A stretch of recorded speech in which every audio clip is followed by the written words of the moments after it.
క్రిస్టియానిటీనే Bible నమ్మండి, నమ్మొద్దని చెప్తాం. నమ్ముట నీ వల్ల అయితే అన్నాడండి. నీకు నమ్మాలి అనే నమ్మకం నీకు వస్తే నమ్మండి, లేదంటే మానేయండి సార్. అంటే మీరు వ్యక్తిగతంగా ఎదగడాన్ని బైబిల్ని ముందేసుకుంటున్నారు అని చెప్తా నేను. వ్యక్తిగతంగా ఎదగడం అంటే ఏంటి?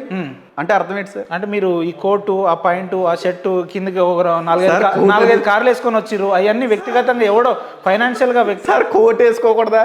మీరు ఐపీఎల్ మ్యాచ్లకి వెళ్ళారు, మిమ్మల్ని ఏమన్నా అంటున్నాను నేను? అట్లా కాదు. నా వ్యక్తిగత ప్రశ్న ఏంటంటే, బైబిల్ని అడ్డు పెట్టుకొని ఒక వ్యక్తులు ఆర్థికంగా బలపడుతున్నారు,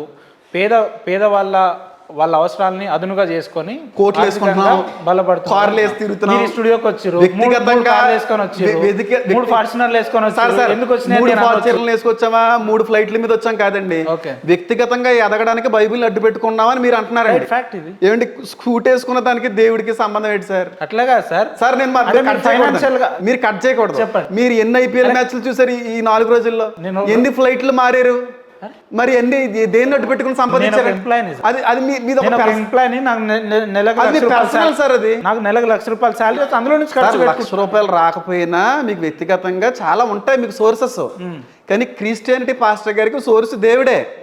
ఆ ఉన్నదాన్ని దాన్ని బేస్ చేసుకొని వ్యాపారంగా మార్చుకోవాలి. అదే కదా మీ ఆలోచన? ఉన్నదానిలో ఉంటున్నాం సార్. అదే బైబిల్ ని వ్యాపారంగా మార్చుకోవడమేనా? సూట్ వేసుకుని వెళ్ళవలసిన చోట్లకి సూట్ వేసుకుని వెళ్తానండి. కద్దర్ షర్ట్ వేసుకుని వెళ్ళవలసిన చోట్లకి కద్దర్ షర్ట్ వేసుకుని వెళ్తాను సార్. షూ వేసుకోవాల్సిన వాళ్ళ దగ్గరికి షూ మీద వెళ్తాను, లేదంటే చెప్పులు వేసుకుని వెళ్ళిపోతాను సార్.